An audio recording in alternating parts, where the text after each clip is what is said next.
c'est la cérémonie d'excellence du COJEC, le concours général communal,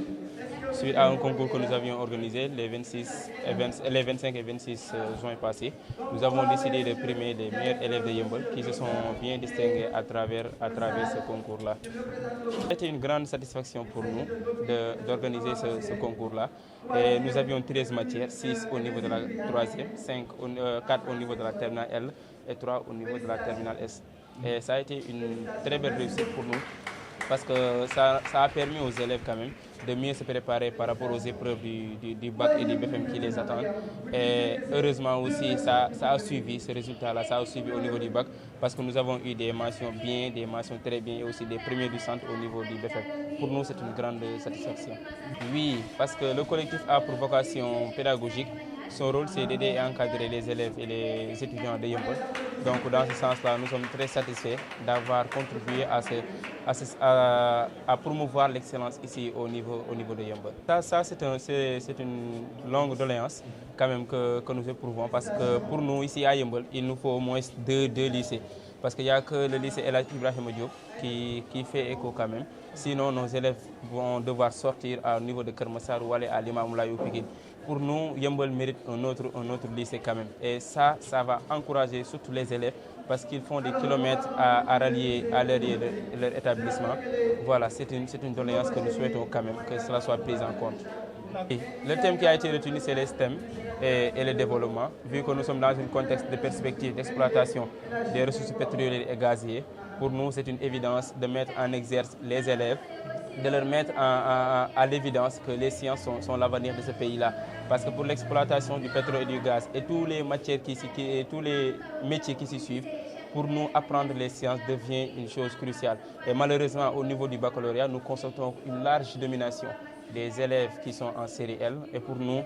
à partir de Yeumbeul, nous allons commencer à renverser cette tendance-là. Oui, comme nous l'avons bien suivi, son intervention a été très très appréciée au niveau de la salle. Les élèves ont bien apprécié ça. Pour nous, c'est une évidence parce que lui aussi, il incarne cette nouvelle vision-là de mettre les sciences au devant des études. Ça nous permet aujourd'hui, nous organisateurs, mais aussi les élèves qui ont eu à voir son intervention, de se motiver davantage, de savoir que aussi, sur les matières scientifiques, ils peuvent réussir aussi. Comme toujours, la mairie a accompagné parce que même la marraine de cette journée-là est une adjointe au maire, Maman Khady Gueye. Et pour nous, c'est une grande satisfaction quand même de leur part. Voilà, solos bis bi tey jii nii li koy waral mooy gannaaw bi ñu organisé woon ab concours pour natt xam-xamu xale yi ci différentes matières. Tey jii nii kat dañoo organiser bis bi nii ngir sargal ci ñi nga xamante ni ñoom ñoo gën a ràññeeku ci bés bi ci concours bi. Tey jii nii nag permettre nañu tey jii nii ñu motiver suñu ay élèves wal leen ni kat les meilleurs élèves mën nañoo génne fii nii ci Yeumbeul comme ni ñu koy diggee ci yeneen localités yi. Et que tey jii nii mention bien ak mention très bien yi nga xamante ni am nañ ko fii nii ci Yeumbeul day montrer ne jusque Yeumbeul tamit dëkk la boo xamante ni jàng bi mu ngi fiy dox bu baax. tànnee fii dañoo proposé woon ay sujets par rapport yoo xamante ni suñu ay professeurs ñoo ko choisiroon. Prix bu nekk matière bu nekk dañ ciy primé 3 meilleurs yi et que au total on a eu 39 la ñu waroon am mais par la fin on a eu 38 juste parce que le prix de PC en classe de 3e ñaari lauréat rek ñoo fa jotoon génn. lu dëgg la parce que ñu ngi ci espace bi ñuy woowee banlieue te banlieue képp ku ko xam ne dafay nekk zone boo xam ne dañ koy marginaliser. nekkul ni Dakar mënul mais dañoo créé wul les conditions yi nga xamante ni mën na permettre tey xale bi heure bu bëggee jàng wala lépp lu mën a jàng tey jii nii mu mën ko jàngee fi mu nekk. Mais tey jii nii amuñu série technique par exemple amuñu série G au niveau de nos établissements publics et loolu c'est une doléance boo xam ne dañ koy kaas parce que pour ñun tey jii nii su fekkee dañoo bëgg a téye suñu élèves yi ñu mën a réussir fii nii ci Yeumbeul il faudra que tamit ñu créer les conditions nécessaires te promouvoir l'excellence dafay jaaru ñu commencé ko ci mettre en place des lycées en plus tamit série yi nga xamante ne xale yi soxla nañ ko ñu mën ko def fii nii ci Yeumbeul du jar ñuy génn Yeumbeul. loolu am na ci solo trop parce que collectif bi nga xamante ne moo organisé lii moom jógul ci di accompagner élèves yi jógul ci accompagner étudiants yi moo tax à chaque année dañuy organiser ay cours de vacances dañuy organiser ay cours de renforcement ngir rek mën a jàppale élèves yi tey jii ni ñoom ñu mën a nekk dans de très bonnes conditions de réussite. dëgg la parce que tey jii ni dañoo wax ni la jeunesse construit la marge bi gën a ngande ci population bi. Donc pour ñu satisfaire cette jeunesse-là il faudra que ñu éduquer ko parce que dañuy wax ni éducation mooy li ëpp solo li nga xamante ne mën nga ko defal xale donc pour ñu éduquer leen il faudra que état bi gën a yokk dooleem ci li nga xamante ni moom lay investir ci wàllum jàng surtout des équipements des laboratoires sunu ay élèves soxla nañ ko fii nii ci Yeumbeul ngir ñu mën a ñoom tamit def ay démonstration comme ni ñu ko gisee fii nii am nañ fi ay élèves yu xarañ macha allah ñoo xamante ni tey am nañ ci ñoom yaakaar ñun tamit Yeumbeul fii nii war nañoo mën a am loolu noonu ba nga xamante ni sunu ay élèves dootuñu jéggaani dara feneen. waaw ak département bi lycée bi lu fi jaadu la surtout que fii nii ci Yeumbeul ñaari communes yëpp boo ko boolee benn lycée public moo fi nekk muy lycée El Hadji Ibrahima Diop donc dafay nekk jaadu tey jii nii ñu am beneen lycée wala yeneen lycée sax fii nii ci biir Yeumbeul en plus tamit ñu diversifier les enseignements série technique ak série STEC yooyu nii yëpp dañ koy soxla fii nii ci Yeumbeul dootul jarati sunu ay élèves di génn di dem Limamoulaye wala ñuy dem feneen ak feneen pour di fa jàng bëgg nañ loolu noonu ñuy am feneen ñu am ko fii nii ci Yeumbeul te loolu ñu ngi ciy ñaax suñu autorités yi ñoom tamit ñu mën a porter ce combat là. professeur Mary Teuw Niane ku ko xam nga ni tey jii nii dafa nekk un véritable ambassadeur pour promouvoir science ci biir Sénégal kon tey jii nii ñu am ko fii nii tey jii nii ci Yeumbeul bu ñu ko gisee tey après son intervention xale yi kontaan nañ bu baax a baax apprécier nañ bu baax li nga xamante ne jot na ko def pour ñun c'est une grande motivation pour élèves yi di ko xam di ko gis parce que souvent dañ ko doon gis rek ci télé yi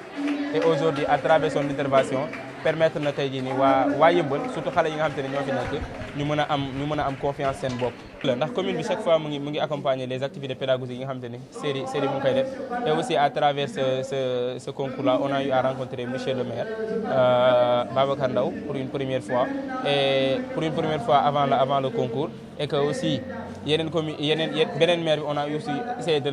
le côtoyer pour mën a waxtaan ak mu ci mais xam naa ak xat-xat yi moo taxoon mu amoon ngànt pour recevoir mais suñu ñaari communes yi kenn ku ci nekk ci li ko war mu ngi ci wastu àqam bu baax a baax. On a eu 145 candidats qui ont eu à participer à ce concours-là et à la fin on a eu 28 lauréats pour 38 prix. C'est une grande satisfaction pour nous d'avoir organisé un tel concours parce que ça a motivé vraiment les élèves et ça a impacté positivement dans le résultat au niveau du BFM et du bac. Et pour nous, c'est une très grande satisfaction. Et ça, c'est le constat que nous avons fait. Les écoles privées ont damé les pions quand même. Et pour nous aussi, c'est juste le travail qui a payé. Pour nous, il n'y a pas une grande différence entre les écoles publiques et les écoles privées. C'est le travail paye. Et que heureusement, le concours s'est déroulé dans une très grande transparence et que pour nous, les résultats sont très cohérents. Et les conditions d'ailleurs de ralliement des établissements est un problème majeur quand même qu'il faut prendre très au sérieux ici à Yeumbeul parce que nous avons juste qu'un seul lycée public, lycée El Hadji Ibrahima Diop, et qu'à travers ce lycée-là qui regorge d'énormes potentialités, mais souvent nos élèves sont obligés de sortir de Yeumbeul pour aller à Keur Massar ou à Guédiawaye avec Limamoulaye pour un peu continuer leurs études. Pour nous, Yeumbeul mérite aussi un autre lycée digne de son nom avec des séries techniques et des séries STEC pour que un peu ces élèves-là puissent s'épanouir ici à partir de Yeumbeul. Par rapport au logement de nos étudiants, le série continue de faire des efforts parce que cette année-ci, nous avons eu un appartement qui se situe au niveau de la Médina et nous avons logé des étudiants yeumbeullois là-bas. Et qu'à chaque fois, nous ne nous contentons jamais des résultats que nous avons faits. Pour nous, c'est de progresser et d'améliorer les conditions de vie et les conditions sociales et pédagogiques des étudiants, quelle que soit leur université, parce que aussi nous sommes très bien représentés dans les universités à l'intérieur du Sénégal. li waral cérémonie bi nii moo nekkoon tey jii nii ñu sargal élèves yi nga xamante ni ñoom ñoo gën a ràññeeku ci concours général communal bi nga xamante ni collectif bi organisé woon na ko mu doon ab mbégte boo xamante ni am nañ ko ci bu baax a baax parce que à travers concours bi sunu ay élèves wane nañ ci seen xarañ wane nañ ci seen jàmbarte te tey jii nii mérité nañ bépp sargal boo xamante ni mën nañ ko am au niveau de Yeumbeul. Première édition bi 28 élèves lañ nar a primé sur 38 prix. Et au départ amoon na 45 yi nga xamante ni ñoom ñoo doon jogante mais à la fin ce sont les 28 là ñoom ñoo distingué wu ci concours bi. classe su 3e bi ak classe su terminale bi. loolu moo nekkoon constat bi nga xamante ne gis nañ ko mooy di kat école publique yi ñoom ñoo damee le pion aux écoles privées mais pour nous c'est juste le résultat qui a payé pour ñun tey jii nii maanaam lu normal la ndax ay épreuve la woon ñun ñëpp ñoo ko bokk tey jii nii ku ci ràññeeku rek dañ koy nangul méritam bu baax a baax parce que dañuy naan kat liggéey na bu baax a baax pour mën a am loolu mu am. xayma bi ñu ci mën a def moo di kat suñu ay élèves ñu ngi ay jàmbaar lañ parce que déjà conditions yi nga xamante ni moom la ñuy dundee rek métti goo xamante ni ku nekkul jàmbaar tey jii nii doo ko dégg mais tey jii nii liñ ci gën a mën a wax mooy tey jii nii ñu ngi sollicité ab lycée bu bees boo xamante ni dina am fii nii ci Yeumbeul pour ñu mën a permettre tey jii nii ñoo nga xamante ni suñu ay élèves dootul jarati ñuy génn Yeumbeul wala ñuy génn dans les autres régions dans les autres établissements pour mën na di fa continuer seen jàng gëm nañ ni kat li nga xamante ne ñu ngi xam Limamoulaye ci ay série technique wala ay séries tech mën nañ ko am fii nii ci Yeumbeul te loolu dafa nekk lu jaadu loo xamante ni war na mun nekk. bu nekkee lycée mixte moo ñuy gënal parce que am nañ déjà lycée boo xamante ni mu ngi jël scientifique yi ak littéraire yi mën nañ am benn bu ko gën a gànne boo xamante ni day nekk lycée mixte quand même. dëgg la étudiant moom ak mën naa ne logement mooy principal défi te tey jii nii ku ko jàppale ci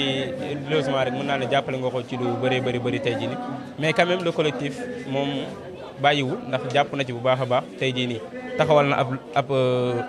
ab logement ba benn appartement boo xamante ne mu ngi nekk fële ci Médina ngir taxawoo ko ñi nga xamante ne ñooy sunu ay mbokk étudiants yi nga xam ne ñoo nekk fii si Dakar même principe boobu moo nekk dans les autres régions tey jii nii